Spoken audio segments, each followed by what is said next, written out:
Tamarada, tamaradio, tamarada, radio, tamaradio, tamarudio, tamarada, tamaradio. I pop my whip, I bring the blood, I make my leaders take the mud. Tamaradio, tamarudio, tamarada, radio. When I get home, I'll have revenge. I'll land my family among my friends. What's up, everybody? Welcome back to A People's Historian, the show where we read about 30 minutes of history every episode. My name is Jason Kishineff, and we're reading chapter 4 of Defining Moments in Black History by Dick Gregory. Remember, if you enjoyed the episode, hit that like and subscribe button, and hit that notification bell so you get notified each time I make a new video. Now, if you were watching the last episode, and I do hope you were, I lied to you. I'm sorry. I didn't mean to lie to you. I said we were going to finish this chapter in this episode, but we ain't going to finish this chapter in this episode. There's about 40 pages left in this chapter, so we'll just keep going, and probably not in this episode, but the next episode. So, until then, Sidney Poitier wins the Oscar for Best Actor for Lilies in the Field. Sidney Poitier grew up in the Bahamas. When he was born in 1927, he didn't weigh but 3 pounds. One of 7 children in a poor family, he said his mama made his clothes out of flour sacks. Sidney used to get embarrassed to go to school in clothes made from flour sacks, but his mama told him, "Don't worry about it. No shame in it. Long as the clothes are clean." I wouldn't want to go to school in flour sacks. No offense to people who do go to school in flour sacks. I have no problem with it. I don't think anybody goes to school in flour sacks. When he was a teenager, Sidney got in a little bit of trouble, so his father sent him to live with his older brother in Miami. Coming from the Bahamas, Sidney didn't know much about Jim Crow and white supremacists, but he got a quick education. Some white cops put a gun to his head. Excuse me. Some white cops put a gun to his head. He hadn't done anything, and joked about whether they were going to shoot him in his right eye or his left. After that, he got out of Miami lickety-split and went to New York. He landed in Harlem with $3 in his pocket. He got a job as a dishwasher but didn't have a place to live, so just to feed himself, he joined the army. But because he respected himself and wasn't used to kissing up to white folks, he got into an altercation with a white officer and got kicked out. Back in New York, he got a job cleaning a theater, and that was how he started acting. Sidney was smooth as silk on the screen. Handsome, walking tall, just as dignified as you please. Folks said, "Hold on, what's this?" He was in the movie version of Lorraine Hansberry's play A Raisin in the Sun in 1961. Before Sidney Poitier, only one African American had ever won an Oscar. If you watched last episode, you know who that was. In 1963, Sidney was in the movie Lilies of the Field, playing a dude who helps out some German-speaking nuns, and he won the Academy Award.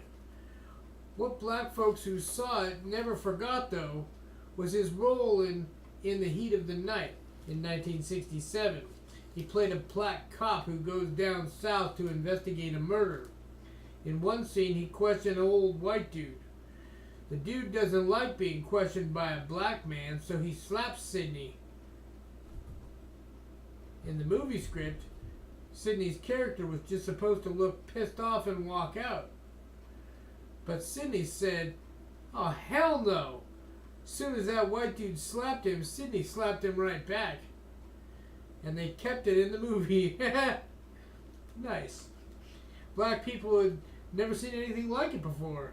If there had been a black Oscar, he would have won it. So that wasn't so much about Lilies of the Field, was it? Motown, Diana Ross and the Supremes. The Supremes was one of the biggest musical acts America had ever seen. In the 1960s, they were just about as popular as the Beatles, and music groups don't get bigger than that. But you can't talk about the Supremes without talking about how the Motown record label got started. The black man who started Motown, Berry Gordy Jr., was born in 1929 in Detroit. If you can take a lesson from Gordy's early life, it might be that you don't always succeed at the first thing you try, but that doesn't mean you won't succeed. He dropped out of high school to become a boxer, and he was pretty good, but not good enough to make it. Next, he went into the Army. After that, he worked in his parents' print shop for a while, then tried to strike out on his own. He opened a record store that specialized in jazz. The customers didn't like jazz as much as he did, though, and the store folded. Then he became a factory worker, went to work for a Ford motor plant. It was boring, dead-end work, but it ended up teaching him something. He was still into music, though, and tried his hand at being a songwriter. Detroit had a great public music education program, and Gordy learned his way around songs and how they work. Meanwhile, he got married, then got divorced, then got married again. His second wife, Raynoma Lyles, convinced him that he should produce records, not just write songs, but be in control of how they sounded when they were recorded. That basically meant being the boss of a record. A number of things led Berry Gordy to start the Motown record label in 1959 and 60. One was that white singers liked to do covers of black people's music. Another was that after World War II, when folks had a little more money, white teenagers had some pocket change to spend. At first they bought the white singers' versions of black songs, but then a lot of them started to want the real thing. A third thing was that big bands were on their way out and small groups were the thing. The fourth thing was that Berry Gordy knew the first three things. Finally, Gordy knew from his boring job at the Ford plant and from his parents how to make a business run right. So Gordy started his label in Detroit and got busy signing up acts.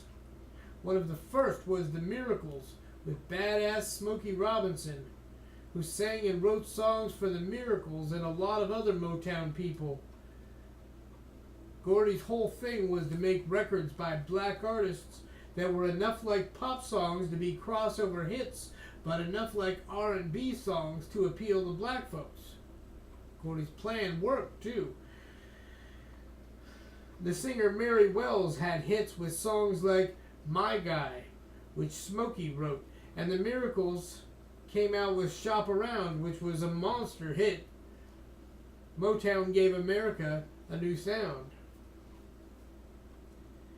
Sports and singing were the gifts used by blacks for upward mobility. Detroit had a housing project, the Brewster Douglas Homes, and a lot of young people who lived there loved to sing. Two of them were Eddie Kendricks and Paul Williams, who were in a singing group called the Primes. They later became famous on the Motown label as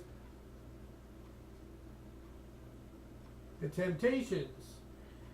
Williams' girlfriend, Betty McGlown, loved to sing too, and the Primes manager had the idea of starting a girl group called the Primettes. Here's where you see the universe at work, adding the little touches that ended up making the difference.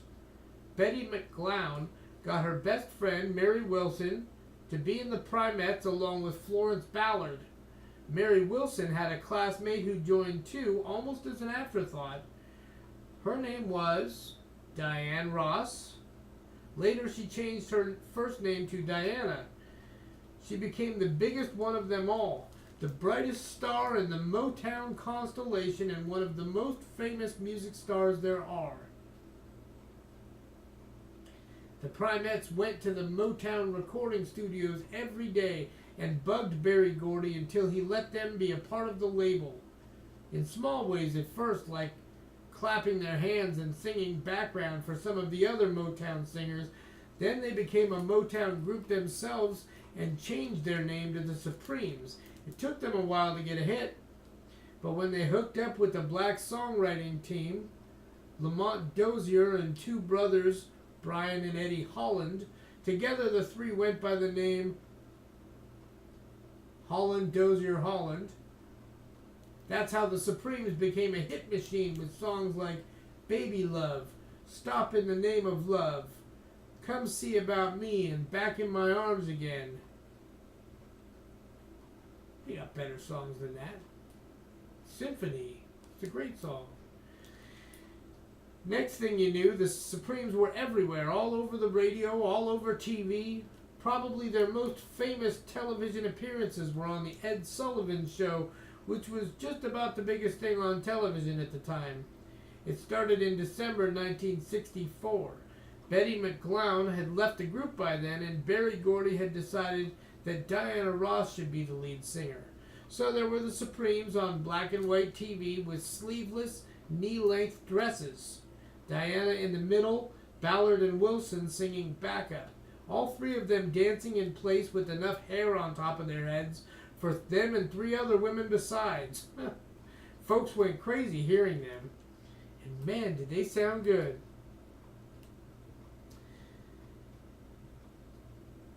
Jimi Hendrix and the Star-Spangled Banner. Some black folks don't care about Jimi Hendrix because he played rock instead of black music like soul or R&B. What they may not know, though, is that rock and roll came out of the blues, which is the blackest music there is. And Hendrix was just about the best guitar player there was. If you were making up stories, you'd have a hard time coming up with a sadder one than the story of Jimi Hendrix's early life. He was born in Seattle, Washington in 1942. His parents were alcoholics. His mother died of it when Jimmy was 15, and the more they drank, the more they fought each other, till Jimmy would run and hide. The little boy coped with his home life by playing guitar before he even had a guitar. He would pretend he was playing on a broom. After a while, his daddy gave him a ukulele that didn't have but one string. Jimmy played that one string to death, though. He finally got a real guitar for $5, and then there was no stopping him. He practiced for hours a day, talking about the blues. That's what Hendrix listened to when he was learning to play. Blues musicians like Robert Johnson, B.B. King, Howlin' Wolf, and Muddy Waters. It goes to show you we don't have much to create. We don't have to have much to create something powerful. Hendrix got in a little trouble when he was young. The second time he was caught riding in a stolen car, they gave him a choice between prison and the army. He chose the army. He was so miserable in the service, though, that he begged his daddy to please send him his guitar. I believe that. After he got out of the army, Jimmy joined different bands and played on the Chitlin circuit, the clubs where blacks could put on shows, mostly in the South and along the East Coast. In early 1964, when he was 21, he got a spot playing in the Isley Brothers backup band. He was happy about that at first, but after a while, because he could play so well by then, he got tired of being somebody else's sideman. He left the Isleys and moved to New York and then London, where he got a manager who organized a band to show off Hendrix's talent on the guitar. They called it the Jimi Hendrix Experience. They were a hit over there. In 1967, they cut an album called Are You Experienced?, which was one of the biggest records to come out of the 1960s. Now it's in my head, too. Have you ever been experienced? It was a mix of things. Some of it was rock with weird sound effects, and some of it was straight up blues, and all of it showed off Hendrix's nimble-fingered guitar playing with his voice. and his voice, which didn't sound like anybody else's. He played like a blues guitarist, if a blues guitarist had all that funny electronic feedback that the head-banging white rock musicians had. I'm not sure they had headbanging in the 60s, though. He had a sound all his own. In that same year, the group made the album Axis, Bold as Love, which was just as big. And in 1968, they made Electric Ladyland, which was even bigger. In 1969, back in the United States, Hendrix headlined the 4-day-long outdoor concert in Woodstock, New York. Almost 500,000 people went. Hendrix played the national anthem, the Star-Spangled Banner, his way. Francis Scott Key wrote the Star-Spangled Banner in 1814, but I don't think he could ever have imagined what Hendrix would one day do with it, and no, I don't think so. Jimmy didn't sing it, he just played it on the electric guitar. He'd play one line of the song, and in between that and the next one, those fingers of his got to flying, making all that chugging, churning rock feedback.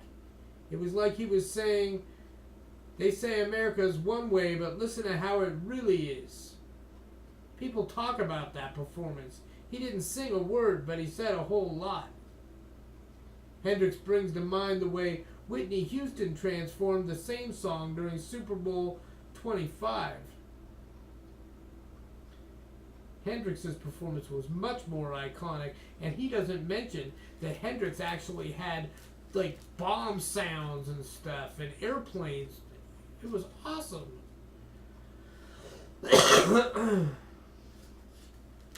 Ray Charles. Incidentally, he also doesn't mention, it's an interesting fact that Jimi Hendrix was actually bipolar, and music helped him feel better. Helped him keep him mellow and calm. Ray Charles. Ray Charles gave millions of dollars to black colleges. Not some chump change, but millions. One day, he and I were getting awards at Morehouse College in Atlanta, Georgia. He was giving them $4 million. I said, Ray, I know you're blind, you can't see, but you know how much money you just gave to school? You know it was $4 million, right? He said, yeah, I know. I said, I just want to make sure you do with your blind self. Ray was into bringing about change in the times he was living in, and he was independent and strong enough to do that. He was also generous, but he was strong enough to say no at the right time. No, I'm not doing this. Why is that in quotations? No, I'm not doing this. Not everybody would do that, but Ray did. I'll give you an example. In 1961, he was supposed to play at the Bell Auditorium in Augusta, Georgia, till he found out that it was segregated. Whites could use the big dance floor, but blacks had to sit in the balcony.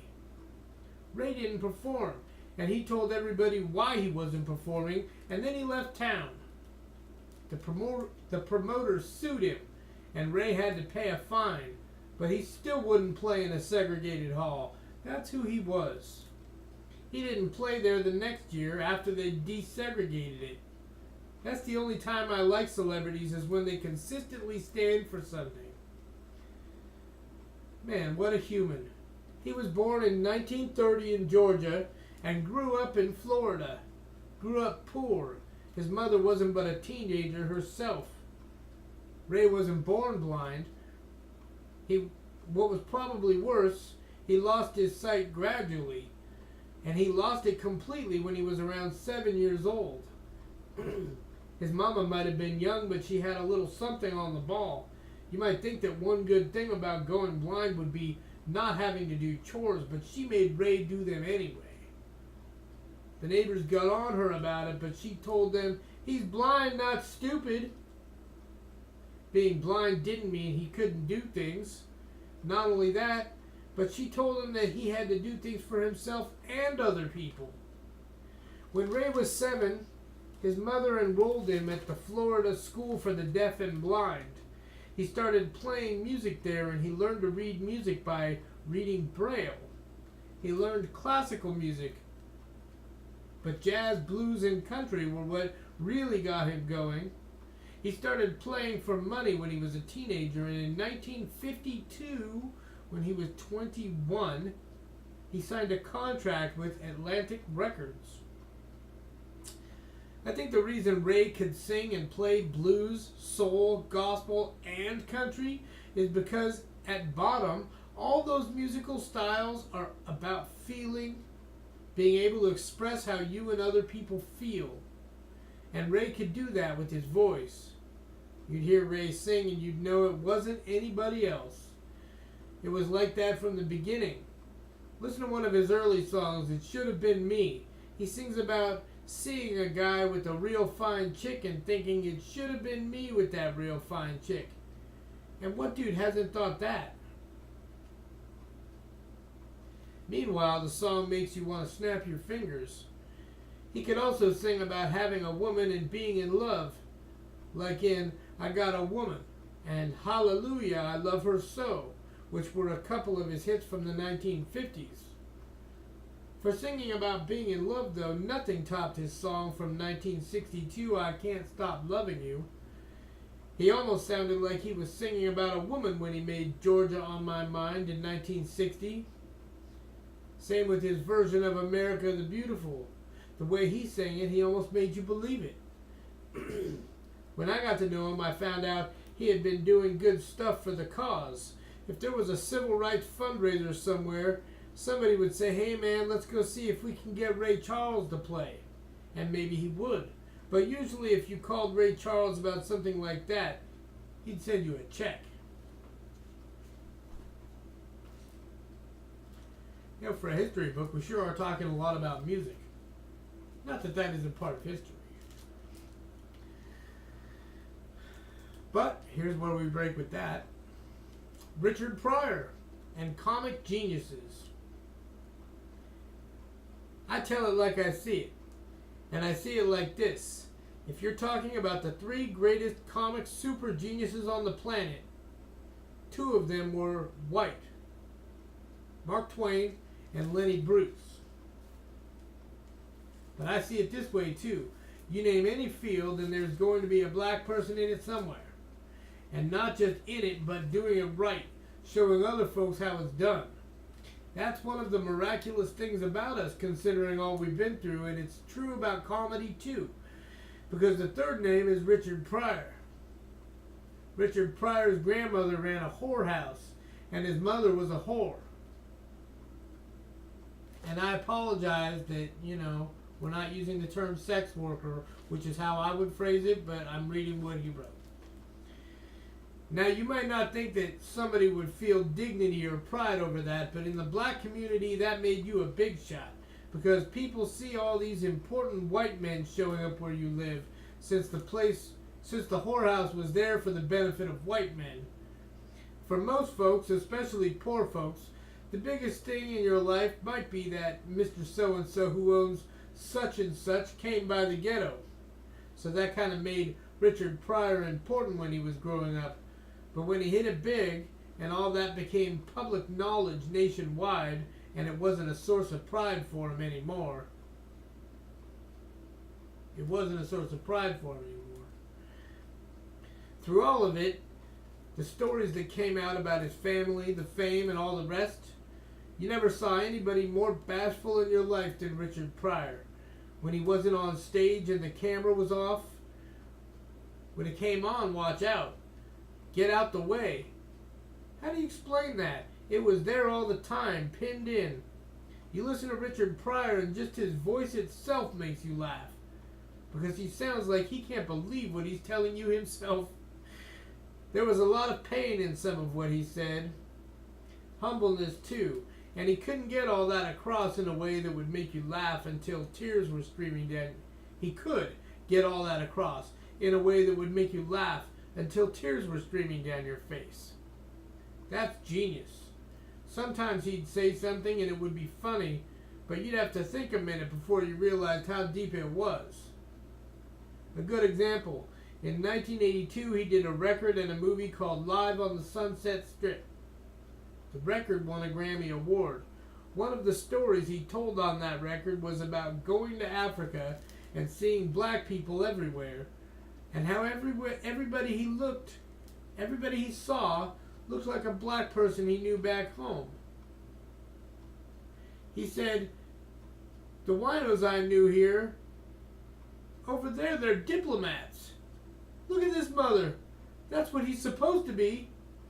He made you laugh saying it because his voice was so funny. And then he'd start talking about something else, but you'd think about it a minute and you'd realize he was right. I was talking about Mark Twain, the writer. That was a funny dude. But like Richard Pryor, he had some serious stuff to say, and a lot of it had to do with black folks. He wrote The Adventures of Huckleberry Finn. In that book, a black man had a first name Jim. Otherwise, back then, most black characters were so-and-so's N-word. But this black man's name was Jim. And when you read that book, you'll see that when N-word Jim and this white boy Huck go fishing, Jim isn't out there fishing for Huck. He isn't going to catch the fish and bone it and fry it for that white boy. He is out there for himself. That was the first time in America you had a normal conversation between a black man and a white man. In a book, I assume he means. Maybe not. Then after that, Twain kept it rolling when he wrote Pudd'nhead Wilson. Wow, man. Check this out. One of the characters is a woman named Roxy who looks white but is a slave because she's 1/16 black. And she talks like a slave because that's how she's been brought up. She has a baby, a boy, by a white man. At the same time, Roxy's master has a baby son. Now the two boys live in the same house and look almost alike. The only one who can tell them apart is Roxy, but because her son is 1/32 black, she knows he's in danger of being sold down the river one day.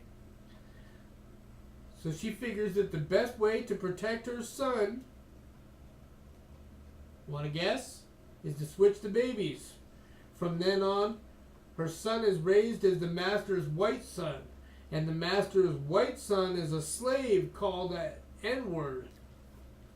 The white boy acts and talks and thinks like an N-word, and the boy who's 31 parts white and 1 part black grows up an arrogant and mean and racist as anybody you ever saw. That's real profound, actually. Then when Roxy's real son is grown and she tells him he's black, for a while he starts to act that way, flinching away from white folks like he's doing something wrong just by being in their presence. Think about that a minute.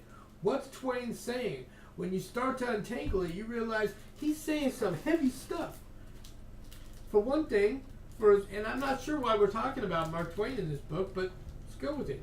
For one thing, for as much as white folks carried on at the time about the separation of the races, after the sun went down, it was a different story. Almost nobody knew it, but the father of Roxy's baby was a prominent white man. And he wasn't the only one sneaking around with black folks. A lot of real-life white folks did that too, beginning with slave masters, which is why black folks come in so many shades.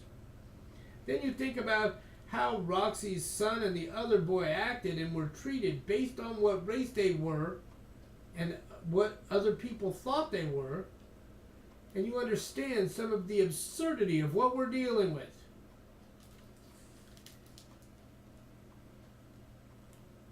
Then there was Lenny Bruce. He was like Mark Twain. He would call things what they were. And talk about funny, you could drop a glass in the nightclub where he was performing and he'd do 40 brilliant minutes just about that. Now, Lenny was Jewish, but that didn't stop him from saying whatever he wanted to say. In the early 1960s, when they were having the trial for the Nazi Adolf Eichmann, Lenny sat on the stage and did his little bit, and then suddenly the stage was lit up in red. Then he raised his head up and said, "I am Eichmann. To you Jews out there, what a thrill I had. Killing ya, skinning ya, putting cigarettes in your eyes. Holy crap, this is... making lampshades out of you. You Americans are a bunch of punks. You did the same thing we did, except you did it from long range. You dropped the bomb on Japan.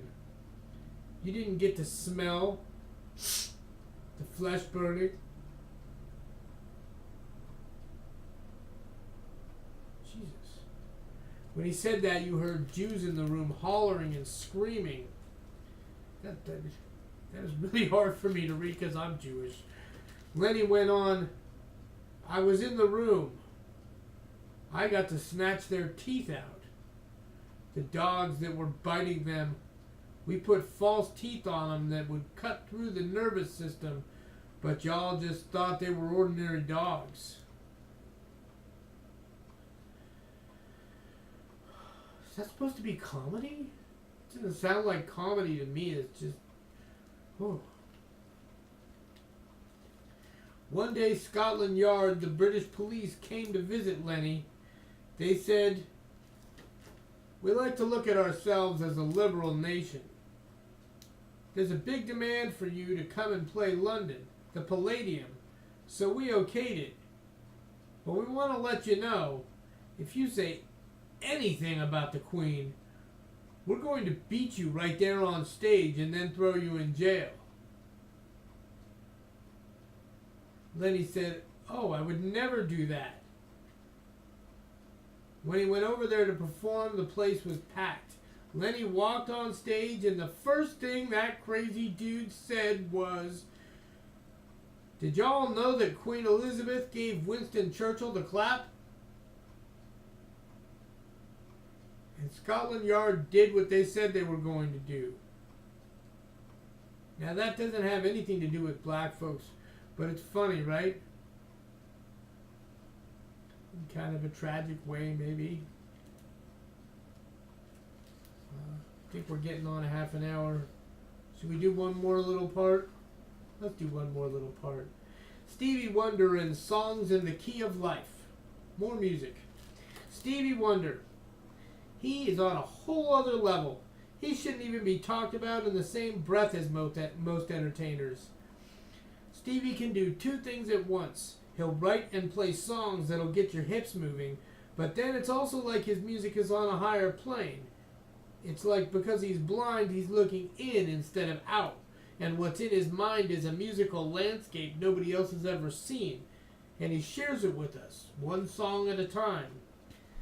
He was born in 1950. Unlike Ray Charles, who went blind in childhood, Stevie never had any sight. He was born premature and had a condition that caused his retinas to detach. Now, folks argue about nature versus nurture. Some people are the way they are because of how they're raised. Others say you're just born that way. Stevie's a good argument for the nature side. Here's a blind kid who starts playing piano, drums, and harmonica, and playing them right, too. And the raising in the world, all the raising in the world, won't produce that if it's not already in you. Stevie wasn't but 11 years old when he signed a contract with Motown. The thing people forget about Stevie is that because he was so young when he started, he still wasn't but in his early 20s when his music really started to get mature. He did some good music in the 1960s. He had a hit singing and playing drums and harmonica on Fingertips, which was released right after he turned 13. And he did songs like Uptight, Everything's Alright in the mid-60s. But then came the early 70s. When he was 21, 22, and 23, the time of life when most people don't have one single idea about what they're doing. I know I sure didn't. Stevie released albums. Music of My Mind in 1972, Talking Book later that same year, and Inner Visions the year after that. Talking Book had superstition on it. Here's a 22-year-old telling you when you believe in things you don't understand, then you suffer. Superstition ain't the way. And making you dance at the same time. Inner Visions had Higher Ground, which is a great song. Check it out. I'm so darn glad he let me try it again, 'cause my last time on earth I lived a whole world of sin. I'm so glad that I know more than I knew then. Gonna keep on trying till I reach the highest ground. So darn glad let me try it again, 'cause my last time on earth I lived a whole world of sin. I'm so glad that I know more than I knew then. Gonna keep on trying till I reach the highest ground. Sorry. Couldn't resist. Stuff gets in my head. It has to come out. My wife calls it musical Tourette's. This is from a 22-year-old. Inner Visions had Living for the City too, which is like a novel and a song. And then came Fulfillingness First Finale in 1974. Fulfillingness's First Finale with Boogie on Reggae Woman, and You Haven't Done Nothing. If you can sit still a while, You Haven't Done Nothing is playing. Somebody needs to come bury you. He could have stopped there and his reputation would have been made, but then in 1976, he came out with Songs in the Key of Life. That album was like Stevie saying, you think you've seen my talent? Check this out, y'all. One of the songs on it, Sir Duke, starts out, music is a world within itself. Well, Songs in the Key of Life is a world within itself. It has so many moods. There's joyfulness and celebration in Sir Duke, and a deeper joy in Isn't She Lovely? There's nostalgia for childhood in I Wish. There's sorrow in Village Ghetto Land. There's a history lesson with a groove in Black Man. And Stevie's giving you something to think about in Pastime Paradise. Stevie's aware, too. He gives his time to the cause. And he had a whole campaign in 1980 to make Martin Luther King Jr.'s birthday a national holiday. And what you've got to love about Stevie is his kindness, his pleasantness. The only thing about him I'd say is, if he could just see one time and see what kind of outfits those folks have him wearing on stage, he'd fire them all. Nice. That's a good way to wrap it up. All right. Tune in the next episode. Hopefully we'll finish it. I don't want to promise now. Hit that like and subscribe button and hit that notification bell. We'll see you.